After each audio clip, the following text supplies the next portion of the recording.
They say you can tell a lot about a company by the way they fire people. Well, I could tell this place was rotting from the inside the moment they gave Linda from marketing a $200 DoorDash gift card for her early retirement and then made her train her replacement. That was 3 months ago. She cried in the break room between walking the intern through Tableau dashboards. I bought her a gas station donut and a black coffee. She said it was the nicest thing anyone had done for her all week. So yeah, by the time I got the knife, I wasn't surprised. Just insulted. But we're not there yet. For the past 10 years, I was the compliance manager at a mid-sized tech company that loved buzzwords and hated scrutiny. You know the type: open floor plan, unlimited PTO, which means you never take it, and kombucha on tap to distract you from the fact that your boss makes triple your salary to golf with strategic partners. My job was simple on paper: reconcile vendor invoices, flag anomalies, make sure the books didn't look like abstract art when the auditors came knocking. In reality, I was the last dam holding back a flood of financial diarrhea no one wanted to admit was seeping through the foundation. Most days started the same: arrive early, the mug no one else used, a chipped one that said "World's Okayest Boss," fire up Excel, and dive into a pile of expense reports that made less sense than a toddler's crayon drawing. Like, why did team building Topgolf cost $8,927? And why did it include 6 separate Uber rides to a steakhouse afterward, all under the same VP's name? You learn to stop asking out loud. You just document, timestamp, and save it to your CYA folder. Cover your ass. Now, before we go further, hey, yeah, you. If you're listening to this and you've made it this far without hitting that subscribe button, what are you even doing? 90% of folks never subscribe, and it bums the team out worse than HR's pizza parties. Hit that like, hit that sub. It keeps our petty little revenge engine running. All right, back to the drama. So there I was in my well-worn groove. Paper pusher, ghost in the hallway, invisible cog in a broken machine. The kind of employee they forget to invite to the company picnic, but definitely remember when payroll goes sideways. My boss, Warren, the kind of man who thought synergy was a personality, once told me during a one-on-one, "Your job's important, but not essential." He said it while sipping a $7 matcha latte I expensed for him because he forgot his card. Charming guy. Warren loved creating vague line items like special projects and innovation strategy allocation. Translation: slush funds. One time I flagged a $12,000 charge listed under creative team revitalization, which turned out to be a weekend at a Napa Valley resort for him and 3 consultants who all had the same last name and only appeared in his Instagram stories. He made me remove the expense note that said, "This is not a real business expense," and replace it with "leadership retreat." I added a smiley face. He didn't notice. But here's the part no one saw. For the last 6 months, I'd been working with an external auditor named Ben.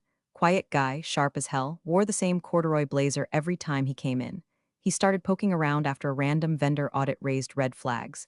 At first, it was just routine questions. Then it became biweekly sit-downs. Eventually, I started saving everything. Every shady approval. Every oops forgot to loop you an email. Every invoice that didn't match a deliverable. Warren didn't notice. He was too busy adding golf balls to his calendar like they were meetings.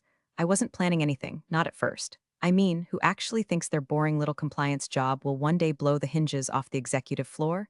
But the universe has a sense of humor.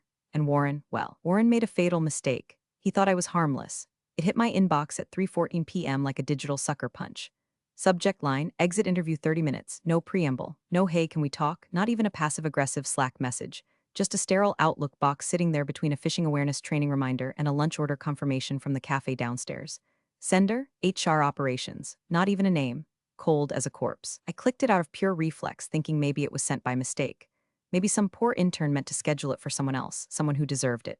But no, there it was. My name bolded and alone, top of the attendee list. Location: conference room B. Time: Friday, 9:30 a.m. Duration: 30 minutes, like that's all the time you need to sweep 10 years of loyalty under the rug. No subject line modifiers. No "thank you for your service" boilerplate. Just a digital bullet to the skull. My first thought wasn't panic. It was, of course. Of course they didn't have the guts to look me in the eye. Of course Warren didn't send it himself. That man couldn't fire up a microwave without burning a bridge. HR was his human shield, the beige army of just following protocols whose job was to sand down all the sharp edges left behind by men like him. I stared at the invite for a good 5 minutes. Didn't accept. Didn't decline. Just hovered over it like maybe the pixels would rearrange themselves into something more humane. They didn't. Then, as if on cue, Warren strolled past my desk, pretending not to notice me, even though he always pretended too hard. I watched his reflection in the screen as he fake-chatted with the sales director about Q4 opportunities and pipeline synergy. His voice had that extra layer of performative volume, like he was trying to remind everyone he was still alpha. He didn't even glance in my direction. No nod, no hey, can we talk later? Just straight into the hallway and out of sight, probably off to approve another $3,000 client dinner with no client in sight. I could almost hear the wheels in his head. Once she's gone, no one will ask questions. That was the moment it shifted. The sting of betrayal began to simmer into something sharper. Not rage, not yet, but a kind of bitter clarity, the flavor of a truth I'd always known but never wanted to swallow. I wasn't leaving because I failed. I was leaving because I made it harder for him to get away with failing. And that's when the thought hit me. Not like lightning, more like the click of a perfectly cut puzzle piece snapping into place. I reopened the calendar invite, clicked accept, then hovered over the little gray plus sign labeled add optional attendee. You ever watch someone pull the pin on a grenade like they're stirring tea? I typed the name, Benjamin Alston, the external auditor. The man who'd been quietly documenting Warren's creative accounting for 6 months. He didn't work for us. He worked for a third-party firm contracted for our annual audit, but I'd made sure he saw everything I saw. Not because I expected this, just insurance. Just in case the sky fell, I added him, no note, no explanation, just a silent flag in the system. Then I hit send, and for the first time all day I smiled. The next 2 hours passed like I was floating underwater. No one said anything, but the air felt charged. As if somewhere in the system the machine had noticed something was off. I kept working. Quietly, efficiently. Reconciled vendor payments, cross-checked some purchase orders, forwarded 3 flagged reimbursements to HR, just to stay consistent. But my hands weren't shaking anymore. Let them think I'd go quietly. Let them think I was just another disposable cog. They were about to find out what happens when the paper pusher stops pushing and starts pulling strings. I didn't cry. That's what surprised me. You'd think after a decade of dragging this company's bloated corpse through every audit cycle, I'd at least tear up watching it toss me like expired printer toner. But no, I didn't cry. I didn't even flinch. I smirked. It was the kind of smirk you get when the school bully swings at you and doesn't realize you already loosened the bolts on his lunch tray. While the rest of the floor buzzed with Friday faux energy, sales guys chest bumping over closed deals, interns pretending to work in Notion dashboards, I sat at my desk, calm as a coma. My fingers clicked through invoice folders like it was any other day. If someone had taken a photo of me right then, they'd have captioned it mid-level compliance drone at peace. No one would have guessed I was prepping a corporate execution. Thing is, I'd already done the hard part. I'd already gathered the receipts. Literal and metaphorical. Over the last 6 months, every oddity Ben, the auditor, noticed, I matched with an internal paper trail. Why did the same vendor show up under 5 aliases? Why did Project X Marketing invoice us for services identical to those billed by Unified Brand Intelligence just 3 days later? Why was the same signature used on 2 separate approval chains, both allegedly signed in person on the same date, hours apart, in different cities? Warren had answers. He always had answers. Usually delivered with a wink and a coffee that somehow cost $11. Ben wasn't a VP. He didn't care about charm. He cared about patterns. And me, I was the pattern. I was the invisible constant in every invoice stream, every ledger update, every bizarre expense that passed through accounting like a sneeze in a hurricane. Ben didn't say much, just raised an eyebrow sometimes. That was our code. A raised eyebrow meant document this. 2 raised eyebrows meant get a backup off the shared drive before someone accidentally deletes it. So I had it all, timestamps, versions, metadata trails that Warren wouldn't be able to scrub with a flamethrower. I wasn't trying to be a whistleblower. I was just a woman who hated loose ends. And now, thanks to one cowardly calendar invite, I wasn't cleaning up Warren's mess anymore. I was gift wrapping it. I opened my inbox again and stared at the invite, not out of doubt, just appreciating the poetry. They'd scheduled it for 9:30 a.m. Probably figured it'd be early enough to avoid questions from the lunch crowd.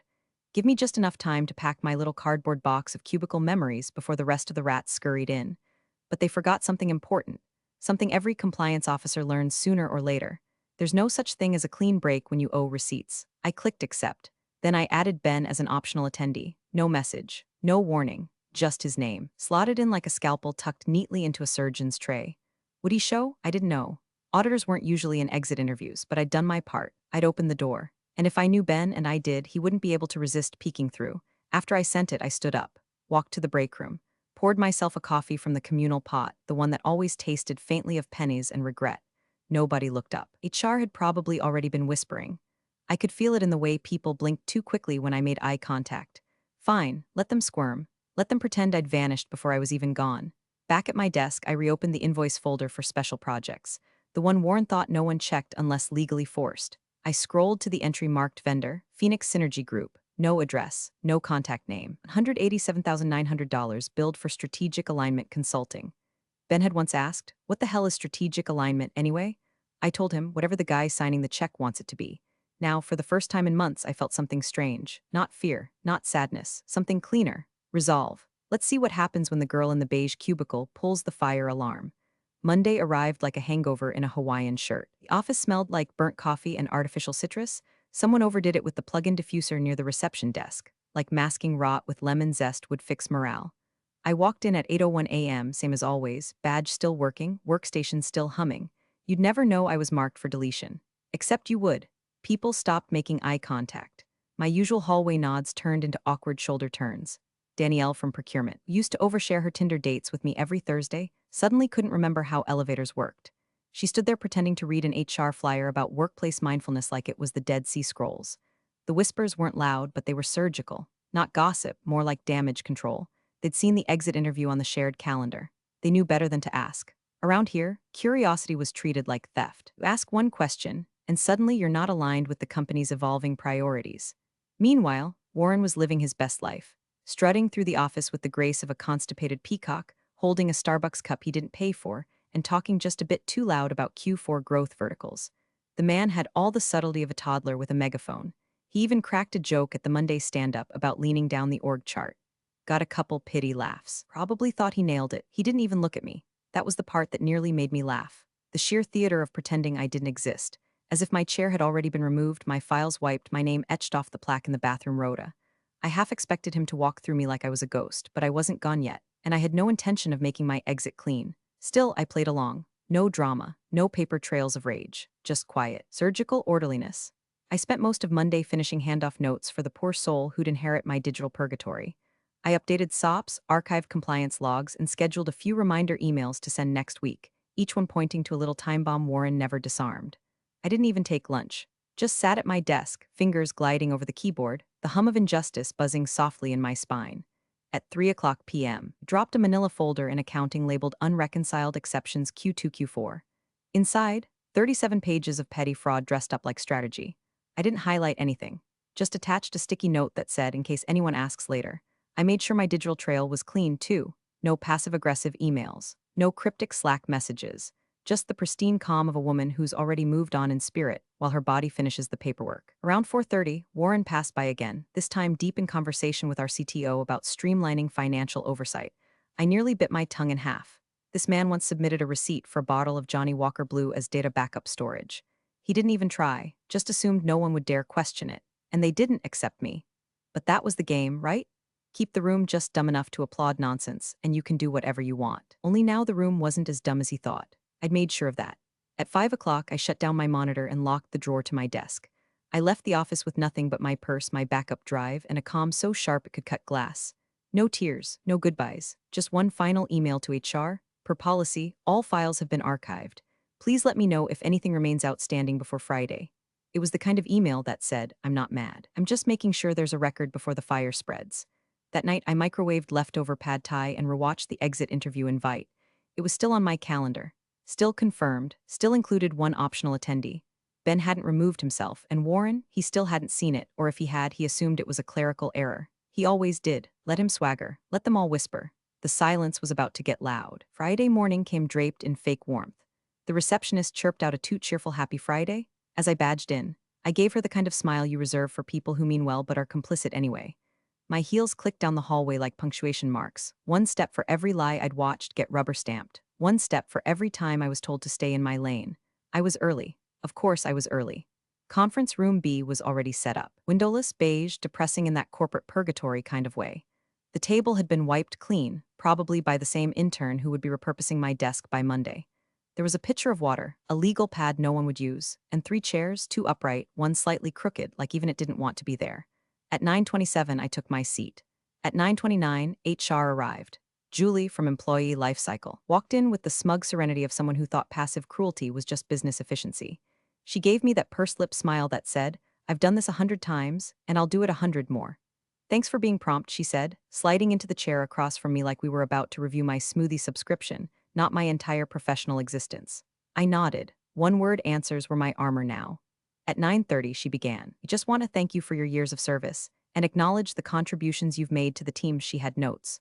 Bullet points. Pre-approved talking points from the same template they probably used for laying off janitors and C-level execs alike. A few lines about organizational restructuring, one soft warning about proprietary information, and something about COBRA benefits. I didn't hear most of it. I was watching the time. And then, at 9:33, the door opened. Ben walked in like a man late to lunch, not a man holding a metaphorical detonator. No fanfare, no announcement, just a quiet nod, a pulled-out chair, and a laptop he placed carefully in front of him. He didn't say hello, he didn't look at me, but he was there. I saw Julie's brow furrow slightly. Auditors weren't standard in these meetings, but she said nothing. Warren, however, was a different story. Because yes, he had shown up, 3 minutes late, of course. Wearing his I'm a chill boss fleece vest over a button-up he probably febrezed instead of washing. He walked in mid-sentence, apologizing with a grin and zero eye contact. He froze when he saw Ben. It was subtle, but I clocked it, the stumble in his stride. The quick glance to Julie like she'd suddenly grown a second head. And finally, that flash of recognition, the one that says, "Oh no, I've seen you before, where have I seen you?" Ben didn't look up. He just opened his laptop and began typing. Calm, silent, present. Warren recovered, sort of, cleared his throat and mumbled something about oversight continuity. Julie gave a vague nod. Her eyes flicked between the two of them, but she kept reading her script. "We appreciate your contributions, and we're confident this transition will be as smooth as possible." I almost laughed. Smooth wasn't the word I'd use for what was coming. Ben finally looked at me. Not a smile, not even a raised eyebrow, just a nod, a silent signal, confirmation. He'd seen the invite, he chose to be here, and with that the trap was officially set. For the next 20 minutes I played the role. I signed the exit forms. I asked perfunctory questions about benefits rollover and final paychecks. Warren sat stiffly, answering only when prompted. His confidence was paper-thin now. Julie didn't notice, or pretended not to. Ben said nothing, but the silence was seismic. The meeting ended like a bad date, forced smiles, vague promises to stay in touch, and a parting gift, a branded notebook with the company logo, as if that was supposed to make up for a decade of erosion. I tucked it into my bag like a souvenir from a failed cult. As we filed out, Ben remained behind. Warren hesitated at the door, clearly unsure whether to shake his hand or run. In the end, he did neither. He just left. I walked out into the hallway, the fluorescent lights suddenly too bright. It was done. Not the fallout, not yet, but the first domino had tipped. The silence had been broken, and the reckoning had begun. It started with a whisper, just a breeze, really. The kind of office chatter that slips between cubicles and hides behind forced laughter. Around noon, I heard it. "Did you hear about the freeze?" A murmur near the printer. Someone from finance, voice pitched a little too high to sound casual. I didn't flinch, just stirred my yogurt and kept scrolling through my offboarding checklist. 2 rows down, I heard it again, this time from accounting. All expense reports just got locked, every last one. I closed my eyes for half a second. Ben hadn't just attended the meeting. He'd pulled the lever. No email, no message, no heads up, just a quiet act of escalation. That's how real auditors move, without fanfare, without warning. I'd given him 6 months of breadcrumbs, and he'd finally decided to follow the trail through the front door. By 1:15 p.m., the finance team's Slack channel had gone full DEFCON 2. Screenshots flew like confetti. Account frozen, contact your admin. Budget owners were pinging each other, trying to figure out who pulled the plug. Purchase order systems went dark.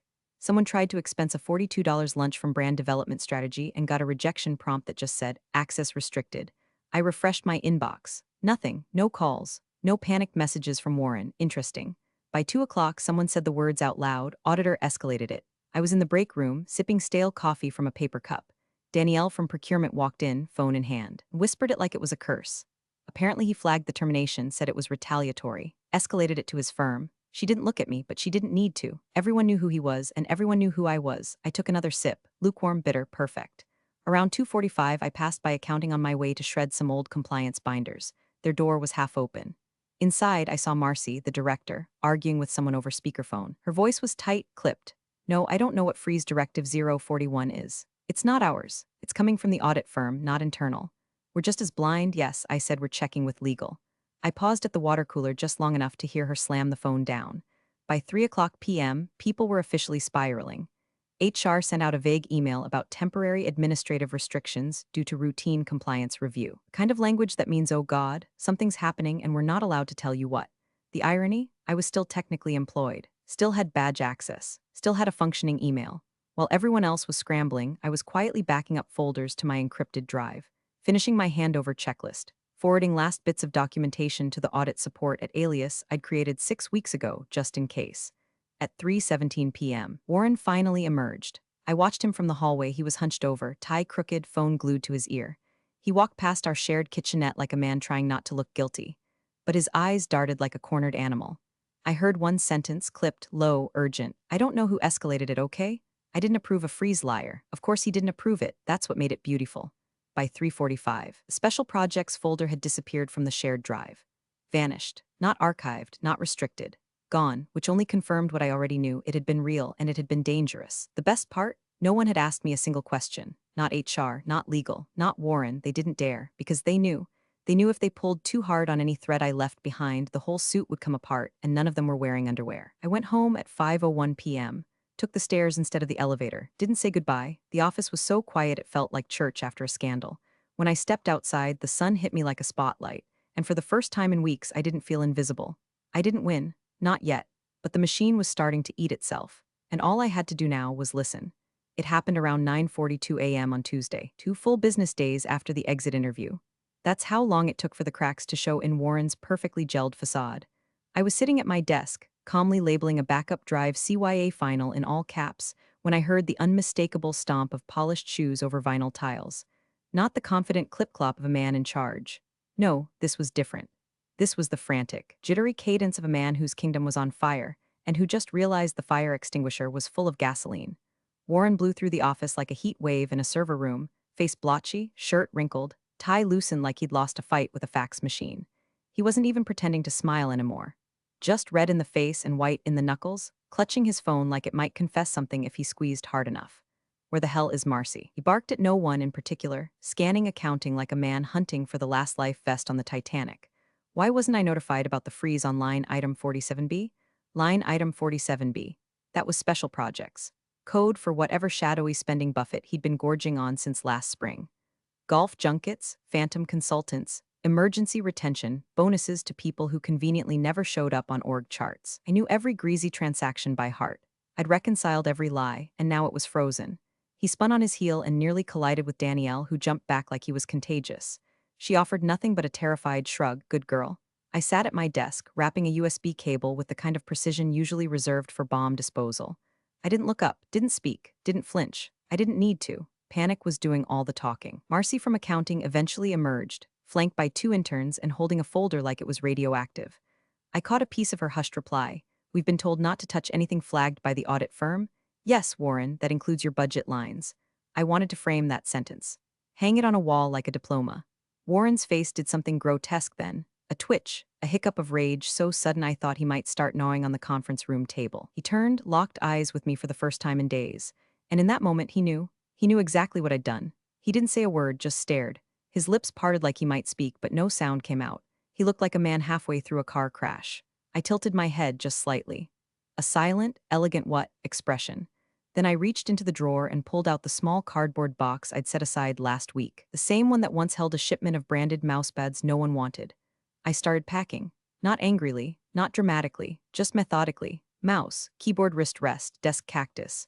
One mug that said coffee and compliance in Comic Sans, a tiny printout of a comic strip I liked, featuring a stick figure drowning in paperwork saying, at least I'm productive about it. The office wasn't loud anymore. It was humming, that low, terrified murmur of an ecosystem turning on itself. Emails flew, doors shut. HR had locked their Slack status to do not disturb. Every other screen was frozen on spreadsheets people were pretending to understand. I took my time, no rush, let the air steep in dread. Let the silence stretch until it snapped. When I stood up, Warren was pacing in front of Marcy's door, phone back at his ear, gesturing wildly like he was conducting an orchestra of chaos. I walked right past him. He stepped aside without a word. The hallway lights flickered as I passed, coincidence probably, but I let myself imagine it was the building tipping its hat. The elevator dinged. I stepped in alone. No goodbyes, no exit interview sequel. Just me, my little box, and the beautiful implosion I left behind. Vindication wasn't loud. It was quiet, steady. I didn't need to scream. Warren was doing it for me. The boardroom on the 17th floor had always looked more like a spa waiting lounge than a place where people made million-dollar decisions. Pale wood, cushy gray chairs, a 12-foot mission statement stenciled on the back wall in an unreadable sans serif font. Innovation, agility, integrity. The irony of that last word could have powered the damn building. I wasn't there, obviously. By then, I was sipping burnt diner coffee out of a chipped ceramic mug 2 towns over, watching a freight train roll past the window like it was a sermon. But I'd worked there long enough to know exactly how that meeting went down. At 9 a.m. sharp, the board gathered for what the invite labeled Executive Oversight Session Urgent, the kind of subject line that turns VPs into wet towels. The CFO had called it, which meant it wasn't optional, which meant Warren was screwed. First thing up on the screen, projection of quarterly discretionary spending from the past 18 months. A very long, very red line curved sharply upward like a lie someone stopped trying to hide. Underneath, 5 entries. Phoenix Synergy Group $187,900. Project Echo $236,000. Special Projects $928,000. Vendor TBD $314,700. Executive Strategic Development $411,500. Total $2.07 million. No deliverables, no contracts, no explanations. Then came the second slide. This one had metadata. Each expense was tagged with an approving officer. Every tag read, W. Landry VP Strategic Operations, and somewhere on that slide, in a smaller font, highlighted in orange by someone who clearly had a sense of theater, was the timestamp from Friday's exit interview, cross-referenced with a sudden surge of flagged transactions from the audit firm's compliance system. Ben had submitted a preliminary incident report that morning. Legal's turn. The general counsel stood, cleared his throat, and dropped a folder on the table with a quiet thump. Inside, a formal notification that the audit firm had triggered Article 9 of the Oversight Agreement. It meant one thing: an investigation had started. Effective immediately, all discretionary funds not tied to existing contractual obligations were frozen. Expense accounts locked. Vendor payments paused. Project Echo on hold. Phoenix Synergy under review. Every shell company Warren had floated to funnel money into his side hustle dreams exposed. You could almost hear the oxygen leave the room. Someone, probably Meredith from Investor Relations, asked, "Why now?" The answer came not from legal, but from the auditor himself, who had dialed in via Zoom. His face on the giant screen was pinched professional. He looked like he'd slept 2 hours in a Motel 6 and still read the fine print for fun. "We believe the termination of your compliance manager may have been retaliatory," he said plainly. She raised multiple red flags. Her documentation was thorough. "Our team has been quietly following her paper trail for months." Another director asked, "So this was planned?" "No," Ben replied. "She just knew where to look. That's when it stopped being about money and started being about liability." Warren tried to interrupt, he always did, but legal shut him down fast. The company's external counsel was now involved, and the audit firm had filed a notice of material concern with the state board. Translation: someone might be going to jail. They ended the meeting without a resolution. Just the usual boardroom exit shuffle, loose papers, awkward eye contact, 1 or 2 people already texting their private attorneys. Warren didn't say much after that. He didn't need to. The numbers had spoken, and the woman he erased had become the ghost rattling every chain. By the time I finished my coffee and paid the bill in cash, my phone buzzed with a message from an old coworker I hadn't heard from in months. "Girl, what the hell did you do? It just froze everything." I stared at the screen, didn't respond. Instead, I tucked my phone in my jacket pocket and stepped out into the sun. It was brighter than I remembered. Let them panic. Let the money dry up. Let the board trace every signature back to the same trembling hand. They wanted me gone. But now they'd have to live in the mess I'd been cleaning up for a decade, and I wasn't there to mop up this time. They gave him one final chance to explain himself. A special session, closed doors, no assistants, no distractions, just Warren sitting under a boardroom light that suddenly felt a hell of a lot hotter than usual. Across the table sat 11 board members, flanked by legal counsel, with printouts fanned before them like evidence in a courtroom. At the center of it all was one simple question, read by the chairman himself with all the grace of a guillotine, who authorized over $2 million under the budget line labeled Special Projects. Warren stammered. Of course he did. He had that gift of speaking for 20 minutes and saying absolutely nothing. He launched into jargon soup: cross-functional pivot initiatives, innovation accelerators, vendor performance modeling. It was the verbal equivalent of throwing glitter at a crime scene. The board wasn't buying it. Not today. One director, a man who hadn't spoken in 2 meetings, held up a single-page printout. "This is from the audit firm's preliminary findings. It traces every transaction to your approval chain. Your initials, your login credentials, your IP address." He dropped it on the table like a coffin lid. Silence. Then legal slid a document across the table, an internal policy Warren himself had helped write, outlining the exact thresholds for discretionary spending without board oversight. He'd exceeded it 10 times over. The chairman leaned forward. "Why was none of this disclosed?" Warren's voice cracked. I assumed they were categorized under executive discretion, which," the auditor interrupted from the video screen, "only applies under emergency operations and only when documented."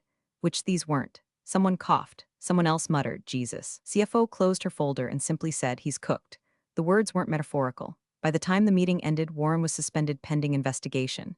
His badge deactivated, his calendar locked. A security guard escorted him out, no dramatics, no shouting, just a quiet, surreal walk past the same people who once feared him. He didn't look at anyone, especially not the empty chair where I used to sit. At that same hour, 11:22 a.m., I was finishing my walk down the back stairs of the building, cardboard box in hand, the same one I'd packed with dull supplies and razor-sharp memories. Nobody stopped me. Nobody asked where I was going. I was yesterday's file, processed, archived, forgotten, which was perfect, because forgotten people don't set off alarms. They pull wires behind the walls. As I stepped into the parking lot, the wind kicked up just enough to lift the corner of the lid. Post-it fluttered loose, one I'd written months ago in a late-night flurry of sarcasm and spite. It read, "The only thing more dangerous than someone who knows where the bodies are is someone who buried them by policy." I tucked it back in. No farewell emails, no speech. No teary I gave this place everything goodbye. I didn't need to say anything. The system had spoken for me. By 3 o'clock p.m., news of the freeze had reached our investors. By 5 o'clock, 3 more senior managers had quietly updated their LinkedIn bios to open to work. By Friday, half the department had been pulled into interviews with external counsel. And me? I was home, barefoot, cross-legged on my couch, watching reruns of old sitcoms and sipping lukewarm wine out of a mug that said, "I don't rise and grind, I sip and smirk." The phone buzzed nonstop. Former coworkers, distant execs, even one board assistant asking if I'd be willing to consult during the transition. I didn't reply. Not yet. Let them sit in it. Let the whole machine chew itself to pieces trying to fix a mess it never acknowledged until it was too late. I didn't shout. I didn't beg. I didn't even raise my voice.